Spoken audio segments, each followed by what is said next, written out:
Welcome to Whiteboard Programming, where we simplify programming with easy to understand whiteboard videos. And today I'll be sharing with you what is SAP PM and provide you with a brief introduction to SAP PM module alongside explaining its function. So let's get started. Here, PM stands for Plant Maintenance, and SAP PM is a software for industrial companies with which all important tasks for maintenance of technical systems can be represented. These include, in particular, inspection, maintenance, and actual repair. It is primarily aimed at production companies that want to continuously monitor the actual status of their technical systems and maintain a defined target status. In particular, companies that want to carry out inspection and maintenance tasks before malfunctions or breakdowns occur can also benefit from SAP PM module. Further, the overall objective of SAP PM is to ensure maximum availability of systems while at the same time ensuring the longest possible service life.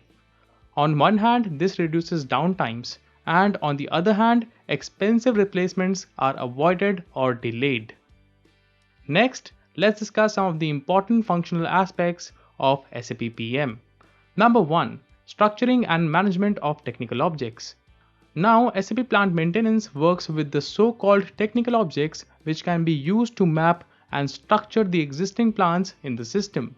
Here, one of the most important objects are pieces of equipment, by which we mean objects in the company that are to be maintained independently. Normally, these include individual assets or machines. We can create such objects in the Plant Maintenance module using data like usage site, year of construction, and warranty period. And do note that all the other tasks like maintenance process, maintaining records, collecting data, recording operating times, and cost tracking are based on this equipment master record only. Further, another object in SAP PM is functional location. These are functional units of a complete system that are created hierarchically in the system. This hierarchical structure can be either functional, process-oriented, or spatial in nature. And to clear a popular belief, a functional location consists of several pieces of equipment which can be installed and dismantled as well. Additionally, the functional area of the technical object also includes the system configuration, which represents the complex system structures, and because of this only, the supply of valid spare parts can be ensured by the plant manager. The features at this point are rounded off by maintenance bill of material, in which all components of an assembly or object are represented. Next, number 2, preventive maintenance. Now, the objective of preventive maintenance is to ensure a high level of availability of the technical objects in the long term. For this purpose, SAP PM allows us to describe a sequence of maintenance tasks in form of a task list, and it's all because of this that recurring tasks can be standardized and planned more effectively in the system. Further, SAP PM provides maintenance planning for routine maintenance, and accordingly, in a maintenance planning, things like inspection, maintenance, and repairs can be planned in advance. Among other things, companies also use it to comply with manufacturer recommendations, legal regulations, and environmental protection requirements. And as an added advantage, scheduled maintenance reduces expensive downtime and contributes to a high product quality. Next, number 3, maintenance process. This is the core module of SAP PM and is responsible for the operative execution of the maintenance processes and comprises of several steps which, however, do not necessarily have to build on each other. The first stage is the maintenance notification. Here, employees use this function to repair the condition of technical objects, report a malfunction, and request damage repair.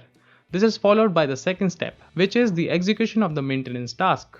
A maintenance order is created for this in SAP PM, and it enables detailed planning of upcoming tasks and tracking of the progress of work, and further is also used for cost allocation.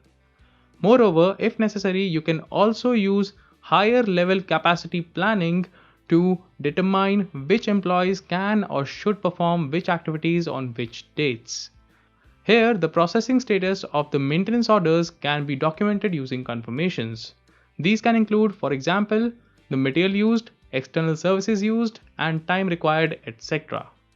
To conclude here, it's important to note that all of the above mentioned activities are automatically updated in the form of maintenance history, and therefore important maintenance data is stored long term and is available for evaluation at any time by the management. Next, number 4, Information System.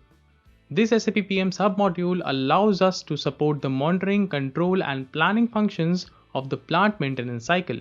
Among other things, employees and decision makers can evaluate the failure behavior of a particular system, and same applies to the cost of maintenance tasks. Here, the maintenance process can also be analyzed using aggregated key figures, and in addition to standard analysis, flexibly adaptable reports are also available for the ease of reference. Further, SAP PM can be seamlessly integrated into an existing SAP infrastructure alongside other modules and in the latest SAP S/4HANA product generation. The functions of SAP PM were transferred to a so-called SAP Enterprise Asset Management or SAP EAM. This component makes it possible to manage the entire life cycle of fixed asset in an organization, and alongside the existing functions, there are new additions like AI-powered preventive maintenance, remote monitoring of the objects, and real-time analysis of the process cycles. All in all, as a conclusion, we can say that the functions of SAP PM in SAP EAM under S/4HANA help to further optimize plant maintenance cycles. And in today's day and age, this is majorly possible in particular due to the integration of real-time data in combination with artificial intelligence. With that, I hope this video was helpful to you and served value. If you love my content, feel free to smash that like button, and if you haven't already subscribed to my channel, please do, as it keeps me motivated and helps me create more content like this for you.